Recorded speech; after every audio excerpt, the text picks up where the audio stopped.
ప్రార్థన చేసుకుంటాం. ప్రేమ తండ్రి, దయగల ప్రభావం, మీకు ఎంతో స్తోత్రములు. గొప్ప దేవుడు, పరిశుద్ధమైన దేవుడు, నమ్మకమైనటువంటి దేవుడు, సర్వాధికారైనటువంటి దేవుడు, సర్వశక్తి కలిగినటువంటి దేవుడు, వర్తమాన భూత భవిష్యత్ కాలంలో వాడమైనటువంటి దేవుడు, మాట తప్పని నారాయణ దేవుడు, సజీవుడమైనటువంటి దేవుడు, స్తోత్రములు. సమయంలో మేమందరం మీ సన్నిధిని ఆశ్రయించి రావడానికి ఇచ్చిన కొరకు స్తోత్రములు. సమయాన్ని దీవించండి, శత్రు కార్యములు చేయండి ప్రభా. మీరు మీ ఆత్మ ద్వారా అందరితో మాట్లాడతారండి. మీ రక్త ప్రోక్షణ మా మీద ఉంచండి. దురాత్మ శక్తుల ప్రభావాన్ని విశ్వాసంతో పండిస్తున్నాం. మీకే మహిమ తెచ్చుకొని వేడుకుంటూ, మరి పలు విధమైన రీతిలో మీరు మేము దర్శించమని వేడుకుంటూ, యేసు ప్రభువారి నామమున పేరు స్తుతించి ప్రార్థించి వేడుకుంటున్నాను తండ్రి.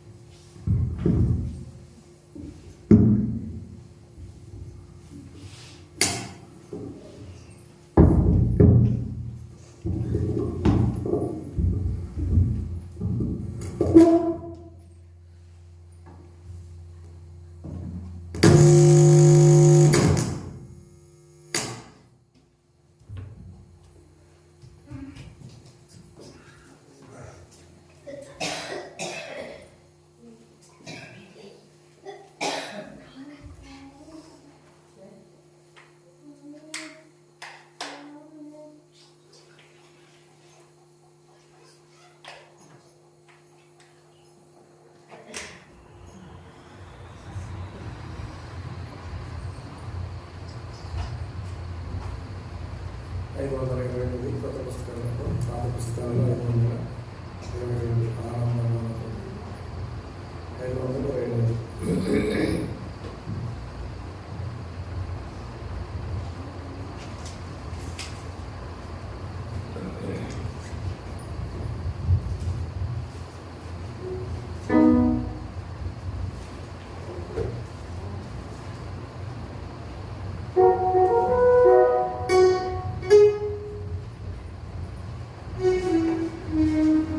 Thank you.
పాట పాడుకుందాం. పాట సంఖ్య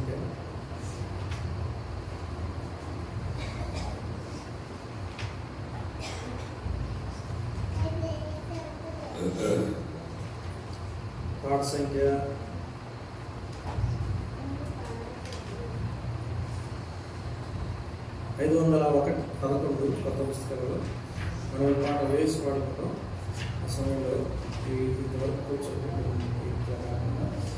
511 పాత పుస్తకాలలో 505 నేను ఈ ప్రజలతో కూర్చొని ఈ వరకు కూర్చొని గోడకైనా ప్రజలతో కూర్చొని భయపడకము వచ్చిన అనేటువంటి పాట పాడుకుంటాం.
ఈ రాత్రి దేవుని సేవకుల ద్వారా చెప్పబడిన మాట ఏంటంటే అనబుద్ధిగా నీ సాక్ష్యాన్ని పంచుకోమన్నాడు అన్న.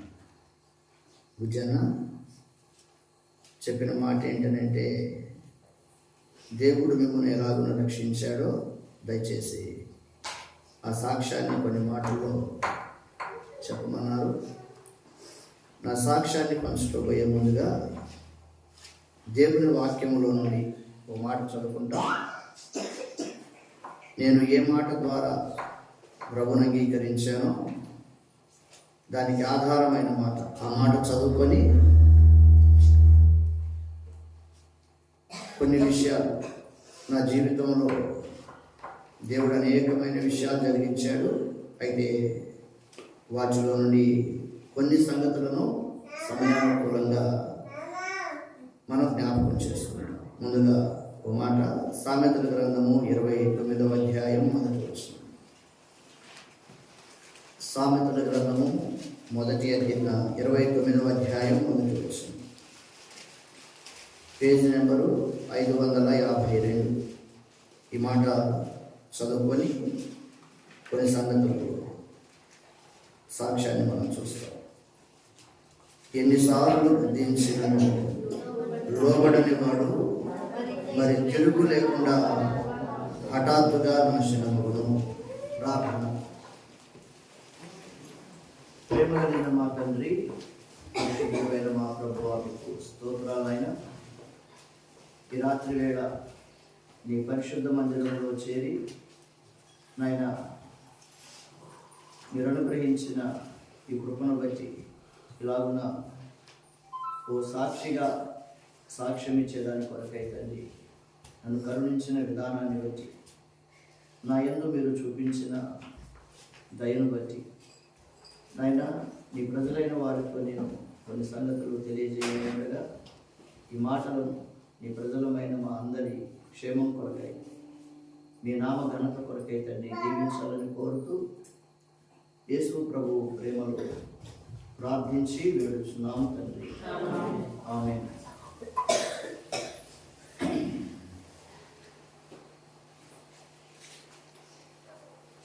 నా పేరు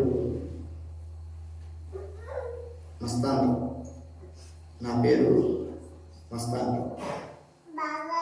నేను హైందవ కుటుంబంలో పుట్టినవాడిని. నా తల్లిదండ్రులు హైందవులు.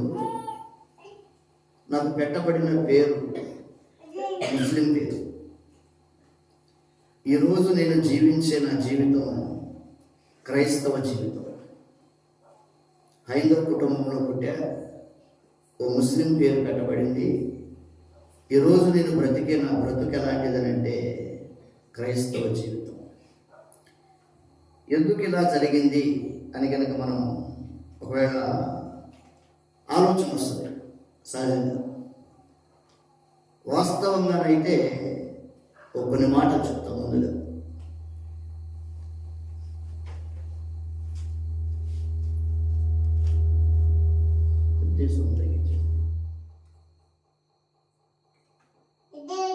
వాస్తవంగా నేను పుట్టాల్సిన వాడిని కాదు. ఈ భూమి మీదకి నేను రావాల్సిన వాడను కూడా కాదు. డాక్టర్ల లెక్కలో కానీ తల్లిదండ్రుల లెక్కలో కానీ నేను లేను. ఎందుకు కారణం ఏంటంటే మా అన్నయ్య పుట్టినప్పుడు మా అమ్మకి 1974 ఆ సంవత్సరాల్లో పెద్ద బాల్యంతో జబ్బు చేసింది. పెద్దోళ్ళకి తెలిసింది, ఇక్కడ తెలియదు. ఆ దినాల్లో ఆ జబ్బు చేస్తే బ్రతకటం అన్నది చాలా కష్టం.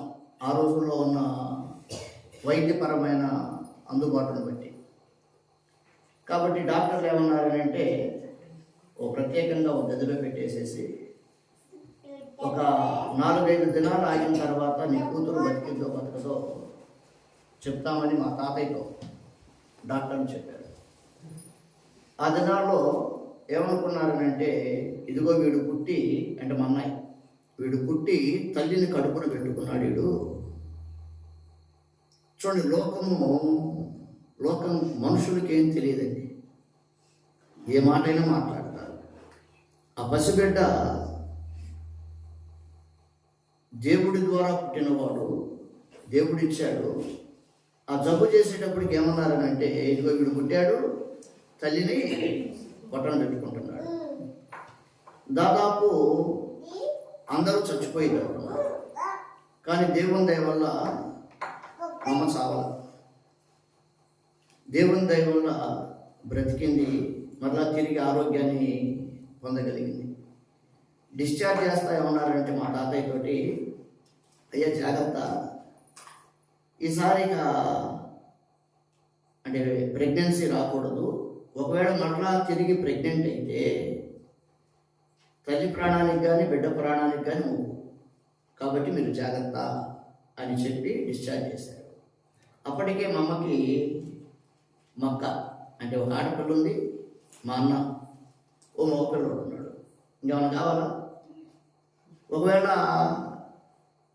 ఇద్దరు మగపిల్లలు లేదు ఇద్దరు ఆడపిల్లలు అయితే నాకు మగపిల్లోడు కావాలి, ఆడపిల్లోడు కావాలని చెప్పేసి, ఏమో కొంతమంది ఆశ ఉంటుంది, ప్రాణం మీదకి వచ్చినా కూడా నాకు బిడ్డలు కావాలని. అలాంటి అవకాశం కూడా లేదు. ఒక ఆడపిల్ల ఉంది, ఓ మగబిడ్డ ఉన్నాడు. ఇక నాలాంటోడు కావాలని అంటే ఆ తల్లి ఏం చేయాలా? ప్రాణాన్ని వదులుకోవాలి. ఏ తనైనా కోరుకుంటుందా? దాదాపు. కానీ ఎలా జరిగిందో ఏమో తెలియదు, కానీ మరలా తిరిగి ప్రెగ్నెంట్ అయింది మా అమ్మ. అలాంటి పరిస్థితుల్లో నేను ఎలా పుట్టానంటే చాలా బలహీనంగా, అంటే బ్రతకడం కూడా చాలా కష్టం. నేను 1976, దేవుని దయ వల్ల ఇప్పటికీ 50వ సంవత్సరం. చూడండి, చక్కగా దేవుడు నన్ను కాచుకుంటా కాపాడుకుంటా వచ్చాడు. 50 ఏళ్ల జీవితం అని అంటే అంత తేలికేం కాదు కదా, దేవుని దయ. అలాంటి ఆ దినాల్లో తల్లిపాలు లేవు, నాకు డబ్బా పాలతో పెంచాలి. అది ఎక్కడో నాన్న డ్యూటీకి వెళ్ళినప్పుడు, మా నాన్న లారీ డ్రైవరు, మా అమ్మ ఒక పొగా కంపెనీలో పనిచేసుకుంటూ ఉంటుంది. మా పేద కుటుంబం. సరే, మా అమ్మ అనేది ఒక మాట అనేది ఏమనేదంటే, ఎరా నిన్ను బతికించుకోవడానికి నిలువెత్తు డబ్బులు పోసావు, నాలాంటి వాడిని బతికించుకోవడానికి ఆ తల్లి ఏం చేసింది అంటే ఎంతో ఖర్చు చేసింది.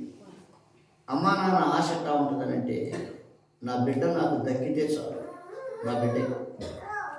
వాళ్ళ ఆశలన్నీ కూడా, వాళ్ళ సర్వస్వం అంతా కూడా వాళ్ళ బిడ్డే పెట్టారు. అలాంటి పరిస్థితుల్లో సాగు బతుకుల మధ్యలో ఉంటున్నా, బ్రతుకుతానో చచ్చిపోతానో కూడా తెలియదు. అలాంటి అమ్మ అనేది నిన్ను ఆ పొత్తిగుడ్డల్లో పెడితే, మంచం మీద పడుకోబెడితే కనపడేవాడు కాదురా అంటే అంత బలహీనంగా. సరే, వాళ్ళకున్న ఏదో ఆలోచన బట్టి మా ఇంటికి దగ్గరలో దర్గా ఉండేది. మా అమ్మ వాళ్ళు ఏం చేశారంటే, దర్గాకి తీసుకెళ్ళి నన్ను, అయ్యా ఈ బిడ్డ బతికితే నీ పేరు పెట్టుకుంటా అన్నారు. దేవుని దయ వల్ల నేను చక్కగా తిరిగి కోరుకుంటా వచ్చాను. సరే, వాళ్ళు చేసుకున్న మొక్కుబడిని బట్టి మస్తాన్ రావు అని పేరు పెట్టారు. అర్థమైంది కదా, నేను హైందవ కుటుంబంలో పుట్టా, ముస్లిం పేరు పెట్టబడింది. తర్వాత ఆ దేవుని యొక్క నిత్య సంకల్పాన్ని బట్టి,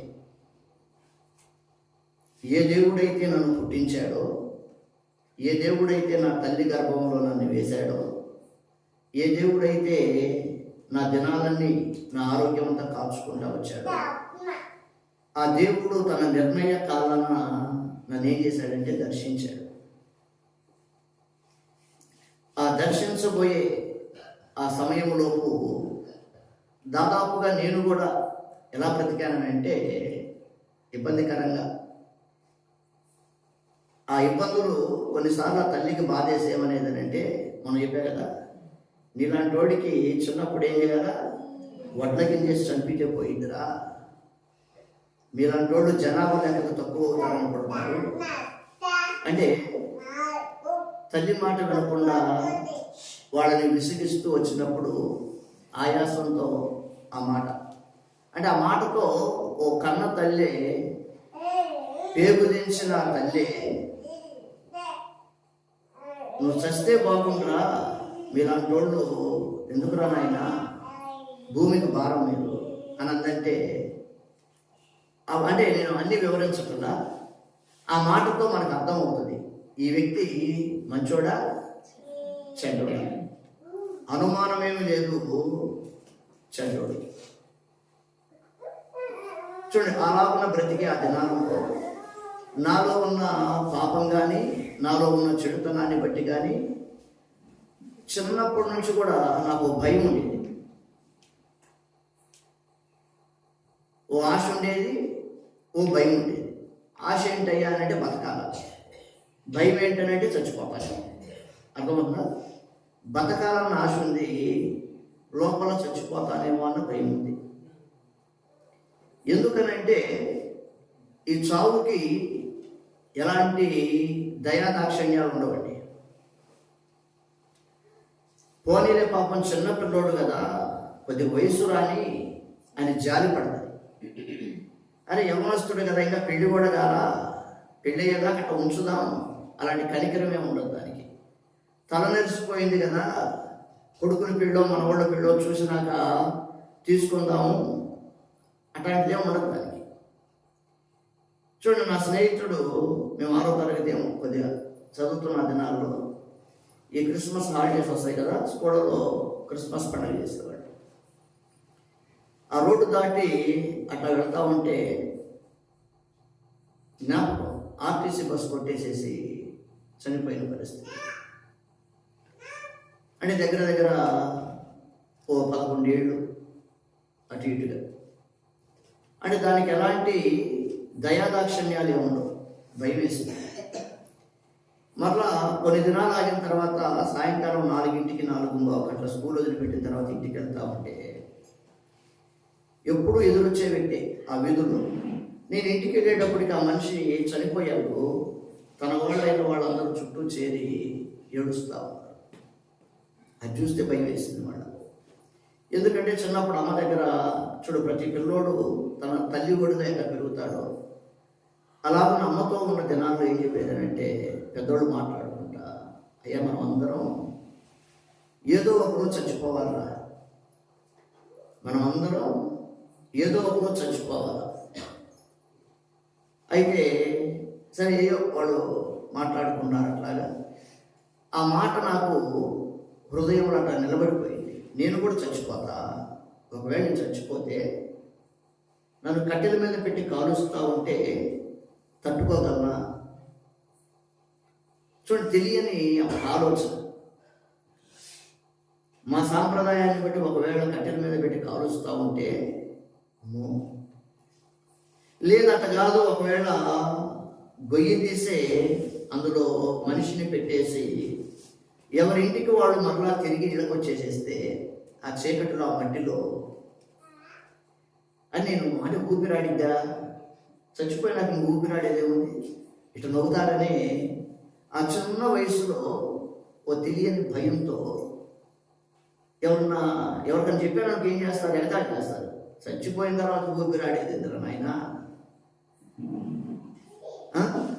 అని. సరే, ఆ తెలియని ఓ భయంతో నిండా అప్పుడు కప్పుకొని ముక్కు మూసుకొని 11-12 ఏళ్ల వయసులో వల్ల కావటంలా కొద్దిసేపు ఉంటే ఊపిరాడట్లా, భయం వేస్తూ ఉంది, నాలో నేను ఏడ్చుకుంటా ఉన్నా. చూడండి, ఇలాగున ఇదంతా కూడా దేనిని బట్టానంటే ఓ అవిధేయత కలిగిన దేవునికి దూరమైన జీవితం.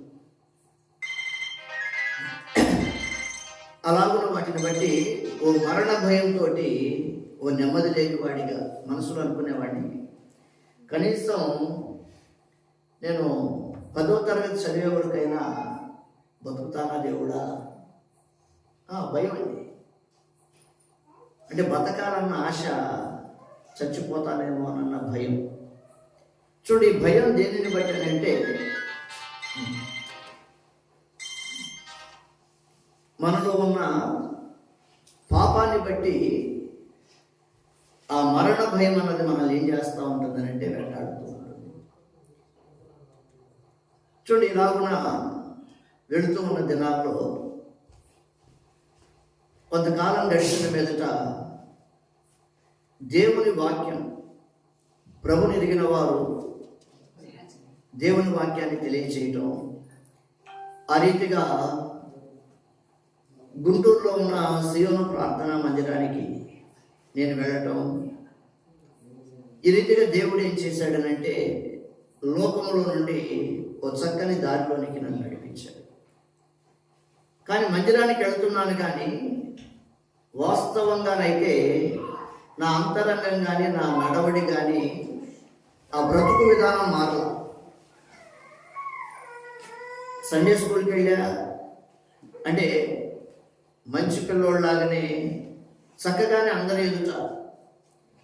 ఓ బాధ కలిగే విషయం ఏంటంటే మనం మనుషుల ఎదుట బాగానే ఉంటాం, కానీ మనం ఎవరి ఎదుట బాగుండాలా? దేవుని ఎదుట బాగుండాలి. కానీ మనుషుల ఎదుట బాగానే ఉన్నా, కానీ దేవుని ఎదుట బాగా. ఈ కారణాన్ని బట్టి ఏమవుతుందనంటే మరలా ఆ మరణ భయం అన్నది నన్ను వెంటాడుతా ఉంది. నువ్వు మందిరానికి వస్తున్నావే కానీ నీ బ్రతుకు అసలు మారదు. మళ్ళీ విషయం ఎట్లా ఉంటుందనంటే మరలా సండే స్కూల్లో ప్రైజులు వస్తాయి. ఇవన్నీ కూడా రకరకాలుగా ఉంటాయి. అవన్నీ కూడా పై సంగతులే, కానీ యథార్థమైన విషయం ఏంటంటే లోపం లేదు. దాని తర్వాత మరలా తిరిగి యవనస్తుల కూడికి వస్తా ఉన్నా. ఇలాగనే ఓ సహోదరుడు సాక్ష్యం చెప్తూ తను మారింది కూడా ఈ మాట ద్వారా. సామెతలు 29 మొదటి ప్రశ్న, ఎన్నిసార్లు గద్దించినను లోబడని వాడు మరి తిరుగు లేకుండా హఠాత్తుగా నాశనం. దేవుడు మాట్లాడుతున్నాడు నాతో కూడా ఎన్నో పర్యాయాలు నాతో మాట్లాడుతూనే ఉన్నాడు. దేవుని మాట వింటున్నా కానీ దానికి తగినట్టుగా నా జీవితాన్ని ఏం చేయాలి? లోపరచకుండానే అదే రీతిగా నేను వెళ్తా ఉన్నా. చూడ, ఆ అవిధేయత కలిగిన జీవితం మరలా నాకు మరణ భయాన్ని పుట్టించింది. దేవుడు మాట్లాడుతున్నాడు కానీ నేను లోపడలేకపోయా. నాలాంటి ఏమైపోతాడు? ఎన్నిసార్లు గద్దించినా లోపడని వాడు మరి తిరుగు లేకుండా హఠాత్తుగా నాశనం అవుతాడు. బైబిల్ అంటుంది ఈ భూమి ఆకాశాలైనా గతించవచ్చు, కానీ ఆయన మాట ఏమాత్రం కూడా గతించదు. ఏముందిలే అని చెప్పేసి దేవునితో ఆ రీతిగా చెలగాటమాడితే ప్రాణం మీద తెచ్చుకుంటాం. చూడండి, అలాగున్న దేవుని దయ వల్ల పలుమార్లు దేవుడు నన్ను దర్శించుట చేత 1991 ఆ ప్రాంతంలో నేను ప్రభును దగ్గర ఇప్పటికి 35 ఏళ్ళు. చూడు, ఆ తర్వాత 1993 ఆగస్టు 28 బాప్తిస్మంలో సాక్ష్యం ఇవ్వడానికి దేవుడు దయ చూపించాడు. చాలామంది కూడా ఏది మీలాగనే అంటే యవ్వన వయసు. చూడండి, ఆలోచించి దగ్గర 16-17 ఏళ్ళు.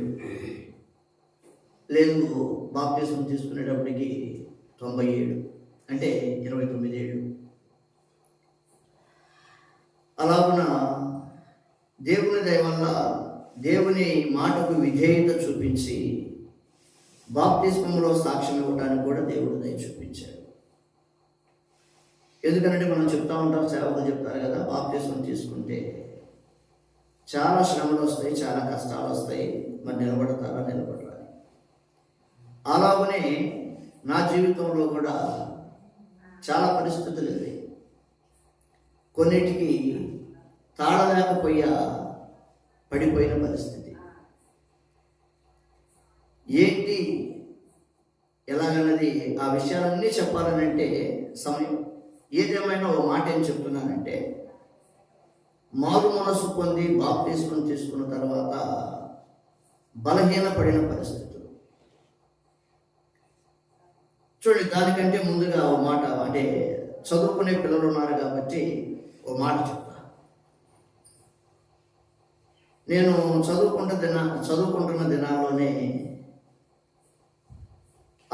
ఇంటర్ ఫస్ట్ ఇయర్ ఫైనల్ ఎగ్జామ్స్కి 10th కూడా 9th క్లాస్ దాకా బాగా చక్కగా చదివా.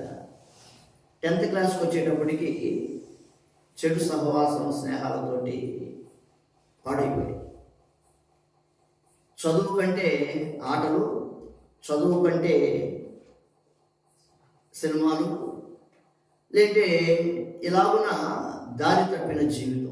ఎంత దయనీయమైన స్థితికి వెళ్ళిపోయానంటే ఇప్పుడు తలుచుకుంటే చాలా బాధేసి దేవుడికి వస్తుంది.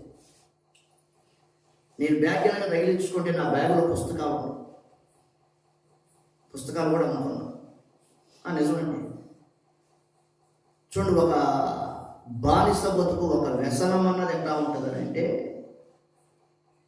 చూడండి, మీలాంటి చదువుకునే వయసులోనే ఆ కాలంలోనే ఏం చేశా, ఆ సినిమాలు చూడటానికి, ఆటలు ఆడటానికి, అవి కొనటానికి. ఇక నా బ్యాగులో వేరే న్యూస్ పేపర్, అంటే మరీ ఖాళీ బ్యాగ్ అయితే ఇబ్బందిగా ఉంటుందని చెప్పేసి న్యూస్ పేపర్లు అవి పెట్టుకొని ఆ రీతిగా స్కూల్కి కూడా వెళ్ళేవాడిని కాదు. తర్వాత కాలేజీ ఏజ్ వచ్చి, అది 10th క్లాస్, ఆ చెడు స్నేహాలను బట్టి 10th క్లాస్ ఫెయిల్ అయ్యా. 2 సబ్జెక్ట్స్ పోయి మళ్ళీ ఇంట్లో తల్లిదండ్రులు ఒప్పుకోరుగా. వాళ్ళు పాపం బతిమలాడి, ఎలా చదువుకోరా, చదువుకోకపోతే భవిష్యత్తు ఉండదునా అని మా తాతయ్య కానీ ఎట్టో బతిమలాడటాన్ని బట్టి ఎట్టబట్ట మళ్ళా మనస్సు మారింది, కుదుటపరుచుకున్న చక్కగా. అంటే చదువు రావడం ఏం కాదు, చదవలేకపోవడానికి కారణం ఏంటంటే చెడు స్నేహాలు, ఆ తప్పుడు అలవాట్లు, నా యొక్క చదువు పాడైపోవటానికి. ఏదో రీతిగా 10th పాస్ అయ్యాను, అయిపోయింది. తర్వాత ఇంటర్ వచ్చేటప్పటికి మళ్ళీ కాలేజీకి పోకుండా, కాలేజీకి పోయే దానిలో గ్రౌండ్ ఉండేది క్రికెట్ ఆడటానికి. ఏంటి ఆ రీతిగా టైం అంతా కూడా ఆ రీతిగా పాడైపోయింది. చివరికి ఫైనల్ ఎగ్జామ్స్కి వచ్చేటప్పటికి నా ఫ్రెండ్ వాడు బాగా చదువుతాడు, వాడిది నాది ఇంత టేబుల్ ఉంటుంది, ఒకే టేబుల్ మీద పడింది మా ఇద్దరిది. సరే వాడిని అన్నా, అరే మరి నాకు ఎకనామిక్స్ రాదు అంటే నువ్వు చూపించాలి, నీకెందుకు నేను చూసుకుంటా అన్నాడు వాడు. సరే లోపలికి ఎగ్జామ్ హాల్లోకి వెళ్ళేటప్పటికి మొత్తం చెక్ చేశారు, ఏ కాపీస్ కానీ ఏం పెట్టుకోవాలి. సరే నాకు వచ్చి నేను రాసుకున్నా. ఫస్ట్ రోజు ఇంగ్లీష్ అయింది, 2వ రోజు ఎకనామిక్స్ ఎగ్జామ్. సరే నిన్న మాట్లాడుకున్న మాట స్నేహం కాబట్టి వాడు ఏం చేశాడంటే ఒక ఎడిషన్ తీసి నాకు ఇచ్చాడు. ఇచ్చినాక మనం ఇవ్వం కదా, ఎందుకంటే దానికి అంటే డిసైడ్ అయిపోవడం. సరే చెప్పేసి వాడు ఇచ్చిన ఎడిషన్ మొత్తం వాడు ఏం చేశాడంటే నేను రాసేది ఆపేసేసి, నాకు ఎంతవరకు వస్తుందో తెలుసు కాబట్టి వాడు ఇచ్చిన ఎడిషన్ మొత్తం ఎక్కించేశాడు. ఎక్కించి మళ్ళీ ఏం చేశానంటే, అంటే నా బుక్లెట్ ఉంది, వాడిని పైన ఇట్లా పెట్టుకొని టైం దొరికినప్పుడు వాడికి ఇద్దామని చెప్పేసి కొద్దిగా పైన పెట్టుకొని చేయి పెట్టుకొని రాసుకున్నాను. మరలా వాడు ఏం చేశాడనంటే ఏం చూసుకోకుండా ఆ ఎడిషన్ అంటే లాక్కున్నాడు. ఆ స్క్వాడ్ ఏం చేస్తున్నాడంటే బయట రౌండ్ వేస్తున్నాడు. ఆ గ్రౌండ్, ఆ చెట్లలో నుంచి ఎక్కడైనా కిటికీలు ఉంటాయి కదా, అంటే అతను చూశాడు. లోపలికి వచ్చి నా దాంట్లోంచి వాడు కాపీ కొడుతున్నాడు అని చెప్పేసి వాడిని అడిగితే వాడు ఊరు నేర్చి, ఏంది సార్ అంటే నాదేనండి అది, వాడు తీసుకున్నాడు అని చెప్పేసి నా మీద చెప్పాడు. ఇక నేనేం చేయలేక నా బుక్లెట్ తీసి ఆయనకి పెట్టి, సార్ చూసుకోండి నేను రాయలేదనంటే, ఆ సార్ ఏం చేశాడంటే ఆ ఎడిషన్ పెట్టుకొని నా బుక్లెట్ మొత్తం వెతికాడు కానీ మరి ఆయనకి కనపడ్డా. నేను రాశాను. చూడండి, ఇది రాయబోయే ముందు రాత్రి జరిగిన సంఘటన ఏంటంటే చెప్పా కదా, 1991, 92 అంటే ప్రభుని అంటే మందిరానికి వస్తున్న పూర్తి విధేయత లేకపోయినా దేవుని భయం, ఏదో నమ్మకంగా మంచిగా బతకాలని. కానీ దేవుడు ఏమంటున్నాడు అంటే, అరే నువ్వు మందిరానికి వచ్చేవాడివి, దేవుడు నమ్ముకున్నవాడివి, ఇట్లాంటి పని చేయకూడదు కదా, వద్దు చేయొద్దు అన్నాడు దేవుడు. నేను దేవుడితో ఏమంటున్నానంటే, ప్రభువా నేను సరిగ్గా చదువుకోలేదయ్యా, ఒకవేళ నేను ఎకనామిక్స్లో ఫెయిల్ అయితే ప్రభు సంవత్సరం వేస్ట్ అయింది అని చెప్పేసి దేవుడికి నచ్చ చెప్పుకోవడానికి నా బాధ నేను పడతాను. ఎట్లాగనంటే ఓ మనిషి చక్కగా మాట్లాడితే ఎట్లా ఉంటుందో దేవుడు మాట్లాడుతున్నాడు, నేను మాట్లాడుతా ఉన్నాను. అంటే మనసులోని, అంటే దేవుని స్వరం ఏముంటుందంటే మనస్సాక్షిలో, అంటే మనకు కనబడ్డాడు ఇట్లా కాదని చెప్పేది. అంటే మనస్సాక్షిలో దేవుడు ఏమన్నాడంటే ఇది తప్పు, ఇది చేయకూడదు అని చెప్తా ఉంటే కూడా కాలా. సరే, ఏదేమైనా కానీ ఆ రీతిగా పోరాటం రాత్రి నుంచి జరుగుతూ ఉంది. కానీ దేవుడు ఏమన్నాడు అంటే, ఒకవేళ పొరపాటు జరిగితే, అంటే పొరపాటుగా ఒకవేళ నువ్వు పట్టుబడితే నీ అంచనాలని తారుమారయ్యి నీ బ్రతుకంతా దెబ్బతింటావు, నీ జీవితం అంతా పోయిందంతే. నేను దేవుడితో ఏమంటున్నానంటే, ప్రభు ఎకనామిక్స్ ఎగ్జామ్ ఫెయిల్ అయితే ఓ సంవత్సరం పోయిద్దయ్యా, నేనేమో ఓ సంవత్సరం కోసం మాట్లాడేవాడి నేను. దేవుడు ఏం మాట్లాడుతున్నాడు, నీ బ్రతుకు నీ జీవితం అంతా దెబ్బతింటావు, తిరుగులేదు, అనుమానం లేదు. దేవుడు చెప్పినట్టుగా నా జీవితం అంతా పోయింది. అవునండి. ఒకవేళ నేను కూడా బాగా చక్కగా చదువుకొని ఉన్నాను అనుకోండి, ఇట్లాంటి పరిస్థితి ఉండదుగా. ఈరోజు నా అనుకున్న వాళ్ళ మధ్యలో కానీ ఎక్కడికైనా వెళ్ళు, విలువ ఉండదు. ఎందుకు? వీడికేముంది, వీడికి ఏమి లేదు. మమ్మగోడు అనేది చిన్నోడు ఎట్ట బతుకుతాడో పాపం, అంటే బలం కూడా లేదు, ఎట్ట బతుకుతాడో అని బాధపడేది. నేను అనుకునేవాడిని మమ్మతో తిరిగి అనలేక, పిచ్చిదేని ఎప్పుడు వీడెట్ట బతుకుతాడు అని బాధపడింది. ఎంతమంది బతకట్లేదు, నేను బతకలేదా అని మమ్మతో అనలేక నా మనసులో అనుకునేవాడిని. కానీ దేవుడి మాట తప్పలా, మమ్మ పడిన బాధ ఆ తల్లి మాట తప్పలా. ఈ దినాల్లో కొన్ని పరిస్థితుల్లో గుండా వెళ్ళినప్పుడు తాళలేక దేవుని దగ్గర బాధపడేవాడిని. దేవా, నీ మాట వినుంటే నా బతుకటం లేదు కాదు, నా తల్లి మాట కనుక వినుంటే నేను ఏడుస్తాను ఒక్కోసారి. అంటే ఎవరు లేరు, అమ్మా నేను నిజంగా బతకలేకపోతున్నా, సార్ నా వల్ల కాదు. అంటే ఒకవేళ మీరు అనుకోవచ్చు బతుకుతున్నావు బాగానే ఉన్నావు కదా అని, కానీ విలువ లేని బతుకు. నా అనుకున్న వాళ్ళ మధ్యలో కూడా నీ వెనక ఏది లేకపోతే నిన్ను ప్రేమతో పలకరించేవాడు కూడా ఉన్నాడు. ఆ రోజుల్లో ప్రభువుని నమ్ముకొని చెప్పా కదా, 1993 బ్యాప్టిజం తీసుకున్నాక నాకు మాట అనిపించింది, ఈ సమాజంలో మనిషి ఓ విలువతో బతకాలంటే మూడింటిలో కనీసం ఏదో ఒకటి ఉండాలి. అవి ఏంటనంటే జ్ఞానం, రెండవది నాకు తెలిసినంత వరకు నేను అనుకున్నది, రెండవది డబ్బు, మూడవది బలం. అంటే జ్ఞానం అంటే ఏంటంటే చక్కగా, అంటే ఆ జ్ఞానాన్ని బట్టి చదువుకొని ఓ స్థాయిలోనికి వస్తే వాళ్ళ విలువ వేరు. లేదు ఏదన్నా డబ్బు ఉందనుకోండి, ఏదైనా పెట్టుబడి పెట్టుకొని ఏదో ఒక వ్యాపారమో లేదు ఏదో ఒకటి చేసుకొని బతకచ్చు. మూడవది బలమన్నా ఉందనుకోండి, వాడు రాళ్ళు కొట్టైనా భార్య బిడ్డలు బతికిస్తాడండి బాబు, ఏం పర్వాలేదు అమ్మాయిని వచ్చంటాడు.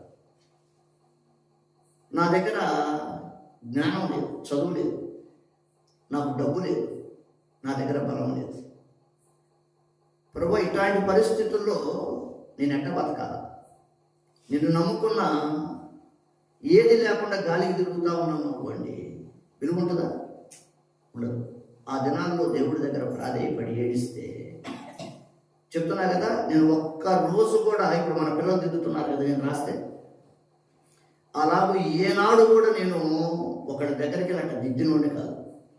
కానీ నిజంగా ఎంత దేవుని దయ అంటే, చూడండి చక్కగా రాస్తే ఎట్లా ఉంటాయనంటే ప్రింట్ కొట్టినట్టుగా వస్తుంది. అది ఎవరిచ్చారయ్యా అని అంటే దేవుని దయ. ఎలా నువ్వు ఇట్లా బతకమని చెప్పేసేసి దేవుడు నాకేం చేశాడంటే దారి చూపించాడు. ఇలాగున ఆనాడు మొదలుకొని ఈనాటి వరకు కూడా నేను వేరే ఏ పని చేయను, ఎక్కడికి వెళ్ళా. నేను చేసిన పని అంతా కూడా అంటే దేవుని మందిరంలో వాక్యాలు రాయటం. ఇంకోటి ఎక్కడ కూడా బయట వేరేది ఎందుకంటే ఎక్కడ రాయాలి. కారణం ఏంటంటే దేవుని దైవం వచ్చింది నాకు మందిరాల్లోనే. చూడండి, ఏది తక్కువ కాకుండా దేవుడు నన్ను ఏం చేస్తా వచ్చాడనంటే, ఆ రోజు మొదలుకొని ఈ రోజు వరకు కూడా ఏది తక్కువగా నాకు పోషిస్తూనే వచ్చాడు. అలాగున అనేకమైన పరిస్థితులు కూడా అలాగున దాటి వెళుతూ ఉన్నాం. 2005 కొన్ని మాటలు చెప్పి 2005వ సంవత్సరంలో నాకు వివాహమైంది. సరే, మా అమ్మ అనేది మా నాన్న 1997 చనిపోయారు. నేను 93లో బాప్తిస్మం తీసుకున్నా. ఆ తీసుకున్న తర్వాత నుంచి 97 అక్టోబర్ 15 దగ్గర 4 ఏళ్ళు. మాది చిన్న గదే, చిన్న ఇల్లే. ఆ ఇంటిలోనే మా అమ్మ, మా నాన్న, నేను, మా అన్న. మా అక్కకి పెళ్ళయింది కాబట్టి అప్పటికి అలా నా చిన్న గదిలోనే ఉండాలా. నేను ప్రభుని నమ్ముకున్నా. నేను నమ్ముకున్న దినాల్లో నన్ను ఎగతాళి చేసేదానికి అరుగులు ఉంటాయి కదా ఇళ్ళ ముందు. నేను మందిరానికి వెళ్తుంటే, బైబిల్ తీసుకుని మందిరానికి వెళ్తుంటే, ఇట్రా ఇట్రా అని పిలిచి నన్ను ఎగతాళి చేసేవాడు. ఎందుకంటే అప్పటి వరకు వాళ్ళతో అన్ని ఆటలు ఆడారు, వాళ్ళతో పాటు సినిమాలకు వెళ్ళారు. లేదంటే ప్రతిదీ కూడా ఆ రీతిగా పాడైపోయిన పరిస్థితి. చూడండి, అలాంటి పరిస్థితుల మధ్యలో ప్రభు నమ్ముకొని బాప్తిస్మం తీసుకొని చక్కగా దేవుని మందిరానికి వెళ్ళి ఆ కృపను దేవుడు నాకు ఇచ్చాడు. ఇలా అయిపోయి కదా, కొన్ని బలహీనతల వల్ల నేను పడిపోయినా ఓ కృప ఏంటంటే, ఈ 35 ఏళ్లలో ఆ బలహీనపడిన దినాల్లో కూడా ఏ రోజు కూడా దేవుని మందిరాన్ని నాకు గుర్తుండి 1-2 ఆదివారాలు ఏమన్నా ఈ 35 ఏళ్లలో 1-2 ఆదివారాలు ఒకవేళ ఏదన్నా హాస్పిటల్లో ఉంటామో లేదా ఏదన్నా కాని పరిస్థితిని బట్టి ఆగానేమో.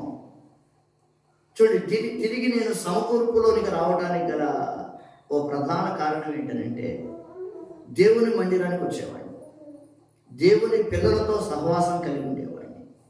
ఎప్పుడైతే లోకంలో ఉన్న వాళ్ళని వదిలానో, ఈ 35 ఏళ్లలో మరలా తిరిగి ఒకటి రాడు నా దగ్గరికి. నిజం. ఏదైనా బయట కనబడితే చక్కగా మాట్లాడతాం, అంతేగాని ఇక ఆ సహవాసం కానీ ఆ స్నేహం కానీ అలాంటిది ఏది ఉండదు. ఇప్పుడు కూడా ఏం చెప్తానంటే, డానీ ఆదివారం మందిరంలో లేడనంటే మీరు డిసైడ్ అవ్వచ్చు చచ్చిపోయాడని. దేవుని దయ వల్ల అంత ఆశ, నా బ్రతుకు దినాలన్నీ కూడా దేవుని మందిరంలోనే, దేవుని సేవలోనే ఆయన కొరకై బ్రతుకుతూ వెళ్ళిపోవాలి. ఆలోచన చేయండి. ఆ రీతిగా మా నాన్న, నేను కూడా మా నాన్నకి నాకు ప్రభు అడ్డం వచ్చాడు. నేను బ్యాప్టిజం చేసుకున్న తర్వాత మా నాన్నకి తెలిసింది, ఎరా నువ్వు బాప్టిజం తీసుకున్నావంట కదా, వాళ్ళలో కలిసిపోయావంట కదా. మా నాన్న, అవునా, నేను బ్యాప్టిజం తీసుకున్నా అంటే తల ఉంచుకొని అన్నాడు. నాకు ఒకడే కొడుకు అనుకుంటా, వాడు చచ్చిపోయాడు అనుకుంటా. ఎందుకనంటే నేను పలానా సంగతి అందరికీ తెలుసు. మా నాన్న కనుక బయటికి వెళితే నన్ను ఎగతాళి చేయటమే కాకుండా ఆ మనుషులు ఏం చేసేవాళ్ళు అంటే, ఏంటి మీ అబ్బాయి, మీ కొడుకు అంటే వాళ్ళలోనే కలిసిపోయాడంటగా, అంటే వాళ్ళే పెళ్లి చేస్తారా లేదంటే వాళ్ళే ఉద్యోగం ఇస్తారా, ఇవన్నీ కూడా నన్ను కూడా అడిగితే నేను చెప్పాను. నేను పెళ్లి కోసమో లేదా ఉద్యోగాల కోసమో రోగం కోసమో లేదా వేరే వేటి కోసం యేసుప్రభుని నమ్మినోడు కాదు. నేను యేసుప్రభుని నమ్ముకోవడానికి కారణం ఏంటంటే, ఒక మాట, నా పాపమంతా గనక విడమరిచి గనక చెప్తే ఏమంటారంటే చేయాలి. ఎందుకు నా జన్మనిచ్చిన నా తల్లి ఏమంటారంటే, నా కడుపుని చెడగొట్టావు కదా. ఇట్లాంటి పాడైపోయిన నన్ను ప్రాణం కంటే ఎక్కువగా ప్రేమించుకున్నాడు, నా కొరకై ప్రాణం ఇచ్చాడు. నేను చనిపోతే తన రాజ్యంలో నన్ను చేర్చుకుంటాడు. కాబట్టి నేను యేసు ప్రభువుని నమ్ముకోవడానికి కారణం ఏంటంటే వేటి కోసం నమ్మినోని కాదు. నేను చచ్చిపోతే నా దేవుని దగ్గరికి వెళ్ళాలా, నన్ను ఇంత ప్రేమించిన నా దేవుని కోసం ఎంతో కొంత బతకాలి. నేను ఇలాగున వాళ్ళు ఎగతాళి చేస్తూ ఉంటే అడిగిన దానికి అడిగినట్టు చెప్తా ఉండేవాడిని. ఇక 2-3 నెలలు అయిన తర్వాత నేను మందిరం నుండి వచ్చే టయానికి, మందిరానికి వెళ్ళే టయానికి ఎవరు ఉండేవాడు కాదు. ఎందుకు? వీడిని గదిలిస్తే ఏం చేస్తున్నాడు, వీడు మరలా తిరిగి మనకే చెప్తా ఉన్నాడు. వాడిని ఏదో మనం ఎగతాళి చేద్దాం, వాడిని ఏదో బాధ పెడదాం, లేదంటే వాడు మందిరానికి వెళ్లకుండా ఆగేటట్టుగా ఏదైనా మనం హేళన చేద్దాం అనుకుంటే వల్ల పడాలి. వాడే మనకి చెప్తా ఉన్నాడు అని చెప్పేసి వాళ్ళ వల్ల గారం మానేశారు. ఈ రీతిగా చివరికి మా నాన్న చాలా పరిస్థితులు, అప్పటి వరకు చక్కగా ఉండే లేదు, ఒక వయసు, ఒక విలువ, అమ్మ అంటే ఏంటి, నానంటే ఏంటి అన్న అవగాహన వచ్చేటప్పటికి నాన్నని నాన్న అని నోరారా పిలవడానికి లేదు. ఎందుకంటే నువ్వు యేసు ప్రభువుని వదిలిపెట్టు, నన్ను నాన్న. ఒకరోజు ఇతనే సువార్తకి వెళ్ళొచ్చాము, భోజనం చేస్తా ఉన్నారు. నేను కూడా భోజనం చేసి ఒకవేళ ఇట ముఖాముఖిగా మా నాన్న నేను చూసుకునేది లేదు. నువ్వు యేసు ప్రభువుని కాదంటే నన్ను నానానికి, నేను ఎరిగిన దాన్ని బట్టి దేవుని దయ వల్ల దేవుని విషయం ఎక్కడా రాసిపడ్డా. మా నాన్న వదులుకోవడానికి ఇష్టపడ్డా. మా నాన్న కాళ్ళు పట్టుకొని, అంటే ఒకరోజు సువార్తకి వెళ్ళాము. ఆ సేవకుడు ఏం చేశాడంటే పెద్ద ఆయన మా ఏరియానే తీసుకెళ్ళాడు. అప్పటి వరకు మేము సువార్త పత్రికలు అందించేవాళ్ళం. ఆ వారం ఏం చేశాడనంటే, మరి ఎందుకో డాడీ నువ్వు కూడా వ్యాన్లో కూర్చోను. సరే అని చెప్పేసి వ్యాన్లో కూర్చున్నాం. మొదటి స్టాప్ పెద్ద ఆయనకి ఇచ్చాడు. రెండో స్టాప్ వచ్చేటప్పటికి నాకు మైక్ ఇచ్చి నువ్వు చెప్పమన్నాడు. ఆయనకి తెలుసో తెలియదు కానీ మా సెంటర్ అది. ఇంటిలోంచి బయటకు వస్తే అందరూ చేస్తారు చూసేవాళ్ళు. ఆ సెంటర్ ఇట వ్యాన్లో నుంచి అట్లా చూస్తే మా నాన్న, నన్ను ఎగతాళి చేసేవాళ్ళు, వాళ్ళందరూ. సేవకుడేమో నాకు మైక్ ఇచ్చి వాక్యం చెప్పుకున్నాడు. అప్పటికి మా నాన్నకి కొద్దిగా బాగా ఆ రోజు చెప్పా, దేవుడు ఎవరు, మనిషి చనిపోతే ఎక్కడికి వెళ్తాడు. ఆ రెండు మాటల మీద 3 నిమిషాలు 4 నిమిషాలు. దేవుడు ఎవరు, ఓ మనిషి చనిపోతే ఎక్కడికి వెళ్తాడు. ఆ స్టాప్ అయిపోయింది. సువార్త చెప్పుకుంటే వెళ్ళాం. తర్వాత 9:30కి ఇంటికి వచ్చా. అంటే మన మందిరంలో మీటింగ్ ఉంటుంది. అది అయిన తర్వాత ఇంటికి వచ్చి భోజనం చేసి నా బెడ్షీట్ అవి దిండు తీసుకొని పైకి వెళ్ళి పడుకుందామంటే అవి తీసుకొని వెళ్ళిపోతామంటే మా నాన్న కాళ్ళు పెట్టుకున్నాడు. నేను అనుకున్నా, ఏమో ఒకవేళ ఇందాక అంటే ఒకవేళ దేవుని మాట విన్నాడు కదా ఏమన్నా అంటే కాళ్ళు కొట్టుకొని మా నాన్న అన్నమాట, ఎరా ఇప్పుడు కూడా యేసు ప్రభు మొదలవాలి అని చెప్పా. నాన్న యేసు ప్రభు నేను వదిలిపెట్టను. తల ఉంచుకొని నువ్వు నన్ను నాన్న అని పిలవద్దు, వెళ్ళిపోతాడు. మా నాన్న ఒక మాట అడిగి, నాన్న ఒక మాట అడుగుతా, నిస్వార్థంగా మన కులం కానీ మన మతం కానీ పక్కన పెట్టి, అంటే నిజాయితీగా ధర్మంగా చూడు. మన ఇంట్లో ఇన్ని బొమ్మలు ఉన్నాయి కదా, ఫోటోలు. ఏ దేవుడు అనబడిన వాళ్ళైనా మనిషిని ప్రేమించి మన కొరకై ప్రాణం ఇచ్చిన వాళ్ళు, రక్తాన్ని దారపోసిన వాళ్ళు, ప్రేమించిన వాళ్ళు ఎవరన్నా ఉన్నారన్నా చెప్పు. ఈ బొమ్మలు ఉన్నాయి కదా, నువ్వు చెప్పు. వాస్తవం అయితే యేసు ప్రభువుని చేస్తావు. మా నాన్న అడిగితే మా నాన్న దగ్గర జవాబు లేదు. ఎందుకనంటే తెలుసు, యేసు ప్రభు తప్ప మానవాళిని ప్రేమించి తన ప్రాణాన్ని బలిగా పెట్టినోడు ఇంకొకటి లేడు. ఏం మాట్లాడి, మనుషులందరినీ ప్రేమించి ప్రాణం పెట్టినోడు. కాబట్టి నేను నాన్న యేసు ప్రభుని విడిచిపెట్టలేను, ఏమనుకోవద్దని చెప్పేసి డాబా మీదకి వెళ్ళి పడుకొని ఏడుస్తాను. ఆ మాట అన్నా మళ్ళీ దేవునితో మాట్లాడతా ఉన్నా, ప్రభువా ఆ 4 ఏళ్ళు మా నాన్న నాకు డబ్బులు కూడా ఇచ్చేవాడు కాదు.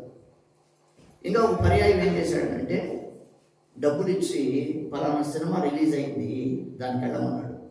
నేను సినిమాకి వెళ్ళను, నువ్వు ఎళ్ళకుండా వేరే వాటికి ఖర్చు పెట్టుకున్నావు అని తెలిస్తే నేను కొడతాను, నువ్వు నన్ను కొట్టద్దు, నాకు డబ్బులు ఇవ్వద్దు.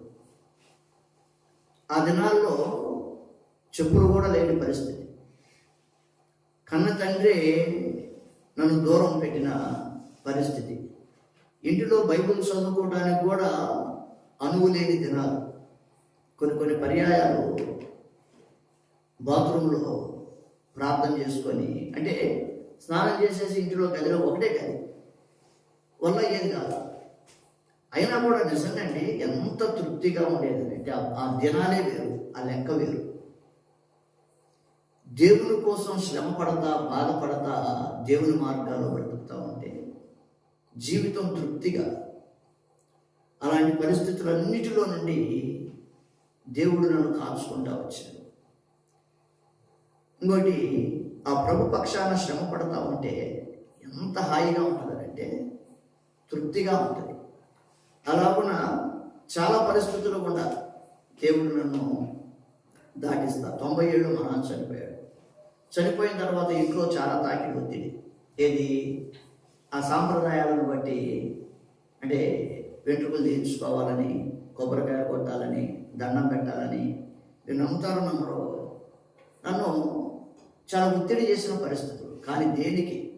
వెంట్రుకలు తీయించుకోవటం కానీ, మా నాన్న ఫోటోకి దండం పెట్టడం కానీ, కొబ్బరికాయలు కొట్టడం కానీ, దేవుని దయ వల్ల ఇలాంటివి ఏమీ చేయకుండా మా అమ్మోళ్ళు అడిగితే చెప్పారు.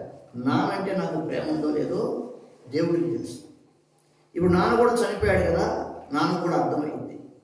నేను దేనిని బట్టానంటే దేవుడు చెప్పిన మాటను బట్టి ఇవన్నీ కూడా కాదు, చేయకూడదు కనుక. అంతేగాని తండ్రి అంటే ప్రేమ లేకగా ఇలాగ అనేకమైన బాధలు, లేదా ఎదిరింపులు, అవమానాలు, కష్టమైన పరిస్థితులు, వాటన్నిటి నుండి కూడా దేవుడు ఏం చేశాడనంటే నన్ను దాటించాడు. ఇంకో మాట, నేను మారు మనసు పొంది బాప్తిస్మం తీసుకొని ఈ రోజు వరకు కూడా ఏ రోజు కూడా ఎందుకా నేను యేసుప్రభుని నమ్ముకుంది, నాకు ఎందుకా ఈ పరిస్థితులని ఏనాడు అనుకోరు, పొరపాటును కూడా అనుకోరు.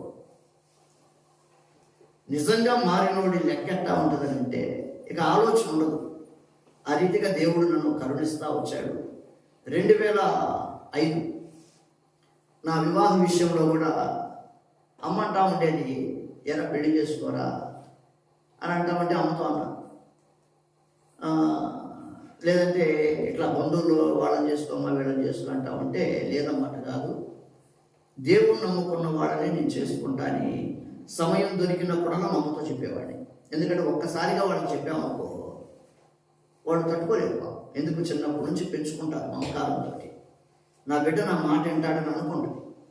కానీ అట్లా కాకుండా ఒక్కసారిగా చెప్పాను అనుకో చాలా ఇబ్బంది. అది ఎరిగి నేను అమ్మతో మాట్లాడేటప్పుడు ఏదైనా సందర్భంగా అలాంటివి వచ్చినప్పుడల్లా అమ్మతో చెప్తా ఉండేవాడిని. సరే చివరికి మా అమ్మ ఏమన్నానంటే, వీడు మనం ఎన్ని చెప్పినా వినేటట్టు లేడు, అమ్మ పెళ్లి చేసుకున్నాక మార్చుకోరా అంటే, నువ్వు చెప్తే ఎందుకు రాకుండా ఉంటారంటే, రారమ్మా, అది వేరు. ఏంటి?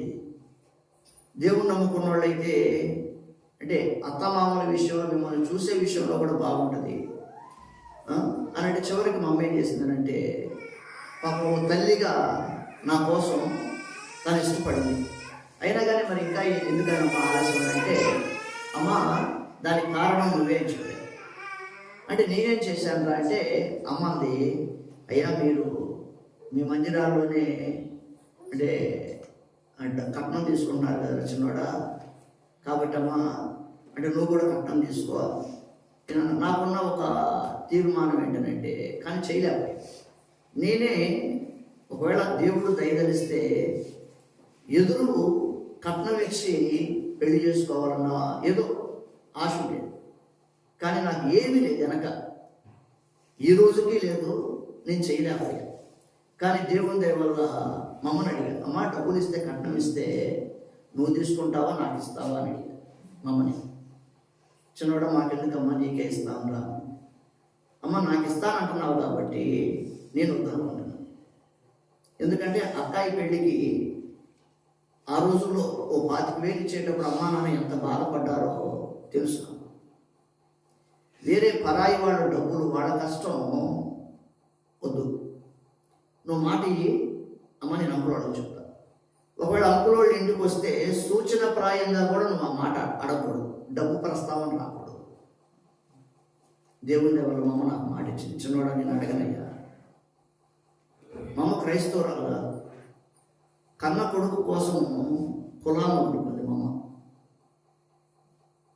కన్న కొడుకు కోసం డబ్బు వదులుకుంది మమ్మ. అంటే ఎంతో కొంత నాలాంటి కొద్దిగానే రాని ఊరకొచ్చేయే కదా, దానికోసమే కదా ఆశలని. ఈరోజు నేను మాట్లాడుతా, క్రైస్తవ కుటుంబాల్లో పుట్టి కులాన్ని వదులుకోగలవా? క్రైస్తవ కుటుంబంలో పుట్టి క్రైస్తవుడిగా చలామణి అవుతూ కట్నం వదులుకోగలవా? ఆలోచించి. అలాగున్న దేవుని దయ వల్ల ఈ రోజు వరకు కూడా ఏమీ తీసుకోకుండా నా భార్య నేను ఇద్దరం కష్టపడతాం, ఇద్దరం పని చేసుకుంటాం. చూడండి, చక్కగా ఈరోజు కూడా అండి అప్పు లేదు మాకు. మా దేవుడు ఏది తక్కువ చేయాలి. ఇంకా కొన్ని విషయాలు ఎంత ఆశ్చర్యం అని అంటే, మా చిన్నోడి విషయంలో ఇప్పటికీ 5 ఏళ్ళు ఆరోగ్యం పాపం అపెండిసైటిస్ ఆపరేషన్ చేసిన తర్వాత 2020 అప్పటి నుండి ఆ కరోనా టైంలో ఒక 7-8 నెలలు పర్వాల తర్వాత నుంచి వామిటింగ్స్, మోషన్స్ ఫ్రీక్వెంట్గా. నేను జరగనే చోటు లేదు, గుంటూరు కానీ, విజయవాడ కానీ, హైదరాబాద్ కానీ, లేదంటే రాయవెల్లూరు కానీ, బెంగళూరు కానీ. ఈ రోజు వరకు వచ్చే ముందు కూడా నేను మళ్ళీ 1 వారం రోజులు ఇంట్లో ఉన్నాను. హాస్పిటల్కి వెళ్ళి మళ్ళీ అంటే స్కానింగ్ చేపిస్తే రిపోర్ట్ అంతా నార్మల్. చూడండి, నాకు ఒక్కసారి అంటే ఇబ్బంది అనిపిస్తుంది. ఎంతంటే నా స్థితికి నా భార్య బాధపడేది. ఏమంటే పిల్లలకు బాగోకపోతే కనీసం ఒక 50,000 అంటే ఒక తల్లిగా, ఓ ఆడమనిషిగా ఆ బాధ ఉంటుంది. అలాంటిది ఈ 4 ఏళ్ళు, ఈ 5 ఏళ్లలో నాకే కష్టం. ఈ మాట నేను నా స్థితికి, నా పరిస్థితికి దగ్గర దగ్గర ఒక 5 లక్షలు నా బిడ్డ ఖర్చు పెట్టి, ఓ తండ్రిగా నాకున్న ఒక చిన్న తృప్తి, ఎవరి దగ్గర చేయి దాచకుండా, ఎవరికి చెప్పుకోకుండా, ఎవరిని అడగకుండా ఎట్టొచ్చినాయి అని అంటే దేవుడి దయ. ఓ 50,000 కూడా లేవని బాధపడే పరిస్థితి నిజమే. కానీ పని చేసుకోవడం, దేవుడు దయదలచడం, ఆ రీతిగా ఇలాగ అనేకమైన పరిస్థితులు. అది కుటుంబంలో కానీ, లేదంటే సంఘంలో కానీ, లేదంటే నా పెద్ద కొడుకు అదొక పరిస్థితి. నా కొడుకును నా నుండి దూరం చేయాలని. నా బిడ్డ చదివితే ఇప్పుడు ఇంజనీరింగ్ 2nd ఇయర్లో కదా నా పెద్దోడు, కానీ ఇప్పుడు ఇంటర్ 2nd ఇయర్, 2 ఏళ్ళు చదువుపోయింది. సొంత వాళ్ళే నా నుండి నా బిడ్డని దూరం చేసేసారు, తీసుకెళ్ళిపోయారు. ఎన్ని పరిస్థితులు అనంటే సాగు దాకా వెళ్ళి దేవుడు దయదలిచాడు కనుక నా బిడ్డ తిరిగి బతికాడు, తిరిగి నా దగ్గరకు వచ్చాడు. నా బిడ్డ వచ్చినప్పుడు ఇదిగో ఈ నా కుమారుడు తప్పిపోయి దొరికెను, చనిపోయి బ్రతికెను అన్నట్టుగా దేవునికి స్తుతిపూడికి పెట్టుకొని సంతోషించాడు. ఇలాగన అంటే సొంత వాళ్ళే ఎన్నో ఆటుపోట్లు, వీటన్నిటిలో నుండి కూడా దేవుడు ఏం చేస్తూ వచ్చాడంటే ఆదుకుంటా సాయపడతా వచ్చాడు. అలాగనే నేను కూడా దేవుడు ఇచ్చిన చిన్న పరిచర్య బట్టిపురంలో పరిచర్య చేస్తాము. ఆ పరిచర్యలో కూడా ఎన్నో పరిస్థితులు అండి, చిన్నది అయినా కూడా దేవుని కొరకు ఒక న్యాయంగా నడిచే వ్యక్తిని అది నెమ్మదిగా పోనీయని పరిస్థితులు. కానీ ఆ పరిస్థితులన్నిటిలో కూడా వాటిని తాళుకుంటూ దేవుని సహాయం వలన ఆ రీతిగా ముందుకెళ్తాము. కనుక నా దేవుడు నా జీవితంలో ఏది తక్కువ చేయలేదు. నేను నా దేవుని దగ్గర నేను నేర్చుకున్న ఒక చక్కని పాఠం, నాకు సంతృప్తికరమైంది ఏంటంటే, ఇన్ని రోజులు మొన్న పొలయ్య కూడా అడుగుతుంటే మాట చెప్పాను, నా దేవుడు నాకు ఇది చెయ్యలేదని ఏనాడు కూడా పొరపాటును కూడా బాధపడను. దేవా నువ్వు నాకు చేసిందే ఎక్కువ, నువ్వు చాలయ్యా, నాకు చాలు. ప్రతి విషయమందు కూడా కృతజ్ఞతాస్తుతులు చెల్లించుడి, ఇలాగూ చేయుట యేసుక్రీస్తునందు మీ విషయంలో దేవుని చిత్తం. నాకు ఏది లేకపోయినా దేవుని దగ్గర నేను నేర్చుకున్న పాఠం ఏంటంటే, నేను నమ్మిన దేవుడు అన్యాయం చేయడు. యెహోవా అన్యాయం చేయుట అసంభవం, జరగని పని. నా దేవుడు నా జీవితంలో ఏ దారినైనా నడిపించుగాక, అది ఎట్లాంటిదైనా కానీ. ఇప్పటికీ ఒక 5 ఏళ్ళుగా బాధపడుతున్నాం నా బిడ్డ విషయం. ఒక బాధ ఉన్నా కూడా ఏనాడు కూడా నేనేమన్నంటే, ప్రభు ఎందుకయ్యా నాకు ఇట్లాగా. దేవుడు న్యాయవంతుడు, ఆయనకి తెలుసు ఖచ్చితంగా మనం ఆదుకుంటాడు. లేదా ఆదుకోకుండా నువ్వు ఇట్టనే బాధపడాలరా అని దేవుడు అన్నాడు అనుకో, అంతకంటే భాగ్యం లేదు. ఆయన మనకు అనుగ్రహించిన శ్రమల యందు, ఆయన శ్రమల యందు మనం అతిశయించాలి. అలాగున ఈ పరిస్థితులన్నిటిలో కూడా ఏది తక్కువ చేయకుండా నమ్మకంగా దేవుడిని నడిపిస్తూ ఉంటాడు. దయచేసి నా కొరకు, నా కుటుంబం కొరకు మీ ప్రార్థనలో జ్ఞాపకం చేస్తున్నాడు. ఈ మాటలు దేవుడు దీవించునుగాక, తన మహిమ కొరకే ప్రార్థన చేస్తున్నాడు. ప్రేమ తండ్రి, దైవ ప్రభు, శక్తి ఎంతో దేవం, బాగా చేస్తూ స్థుతిస్తూ ఆరాధిస్తున్నాం. మరి జ్ఞానాన్ని బట్టి వదనాలకు స్తోత్రం చెల్లించుకుంటున్నాం. అనేజనంగా చూసుకున్నాం. ఎన్నో పోరాటంలో నీకు సాక్షిగా నిలబడడానికి చెప్పి ప్రకటిస్తున్నాం. తన జీవితంలో నీవే ఆశ్రయంగా, దుర్గంగా, కోటగా, కొండగా, నమ్మకమైన సహాయంగా మీరు ఉన్నందుకే నీకు ఎంతో స్తోత్రం చెల్లించుకుంటున్నాం. నేను మరి మీరు మీ దాసుని కృపించిన అందుకే స్తోత్రం చెల్లించుకుంటున్నాం. ప్రభా మీరు రక్షించుకున్నాం. ఆ తర్వాత బాప్తిస్మం తీసుకోవడానికి సహాయపడుతున్నాం. కుటుంబ పోరాటంలో సహాయపడుతున్నాం. వివాహ విషయంలో సహాయపడుతున్నాం. పిల్లల విషయంలో మీరు సహాయపడుతున్నాం. అన్ని విషయాల్లో మీరు చేసిన సహాయం పెట్టుకుందాం.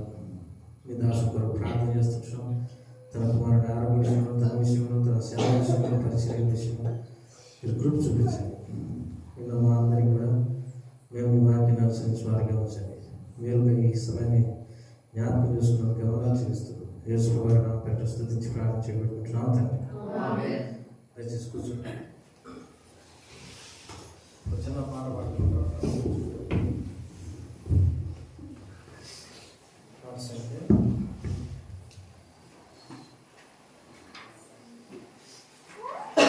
पाठ संख्या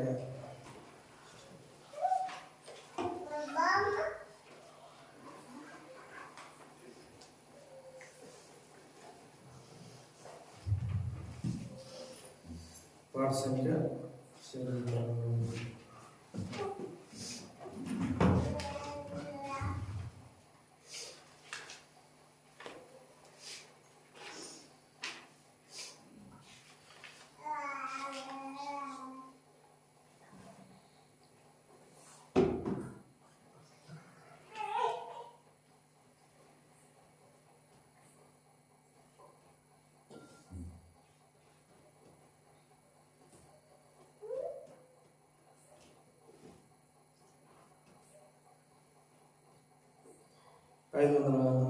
ఇజ్రాయేలు నీ భాగ్యమంత పాత పుస్తకంలో 500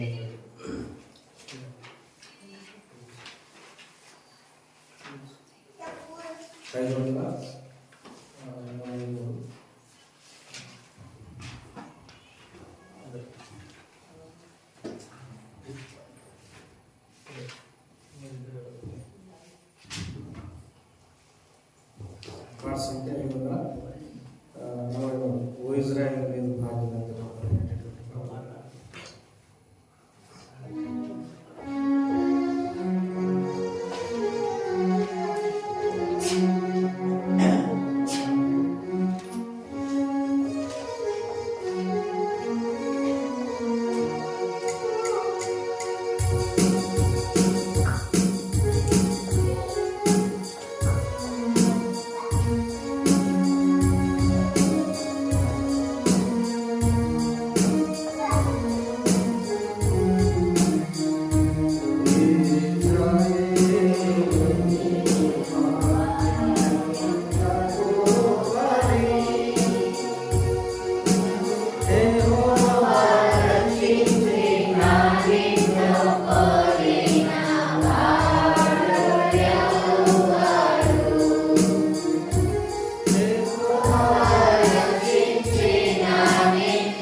మనిషి పాడేటప్పుడు మనిషికి అనుకూలంగా పాడాలి. మేము వాడేది బట్టి మా దాన్ని బట్టి వాడాలి. మీ దాన్ని బట్టి పాడాలని చెప్తాను.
ప్రేమతంది దయగల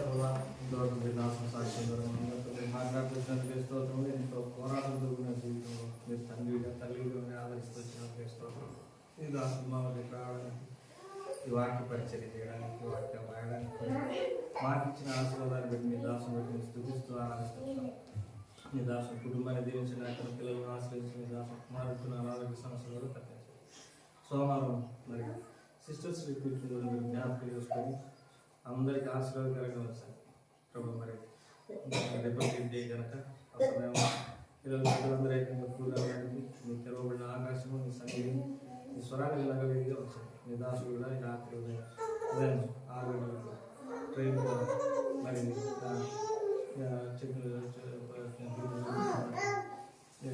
చెప్పు మనం తిరిగి రావడానికి సహాయపడతారు. ఇంకా పని అంతట్లో ప్రూఫ్ చూపించారు. మందిరం ఇంకా అనేక అసౌకర్యాలతో ప్రభావ అటన్నింటిలో మీరు ప్రూఫ్ చూపించి నూతన పంచమైన వేడుకుంటూ మీ హస్తాల కథ చెప్పుకుంటూ యవనస్తులైన పిల్లలను దీవించండి. వారి చదువులలో సహాయపడతారంగా ఆర్థికంగా ఇబ్బందుల్లో ఉన్నటువంటి వారిని జ్ఞాపకం చేసుకోండి. మరి కష్టాలలో ఉన్నటువంటి వారిని జ్ఞాపకం చేసుకో, అప్పులలో ఉన్నటువంటి వారిని జ్ఞాపకం చేసుకో. అన్ని విషయాల్లో సంఘస్థులైన వీళ్ళందరినీ ఆశీర్వదించి హిందువులలో అనేక రక్షించబడ్డాయి. ఇప్పటికి వస్తున్న వాళ్ళందరినీ కూడా తీర్చండి ప్రభావ. మరి ఇంత సమయం వరకు వీళ్ళు కూర్చోడానికి సహాయపడుతున్నా వెళ్తున్న తోడు మరి మన తండ్రి అయిన దేవుడి కృప ఆయన కుమారుడైన క్రీస్తు వారి ప్రేమ పరిశుద్ధాత్మ సావాసం మనందరికీ సదాకాలం. ప్రైజ్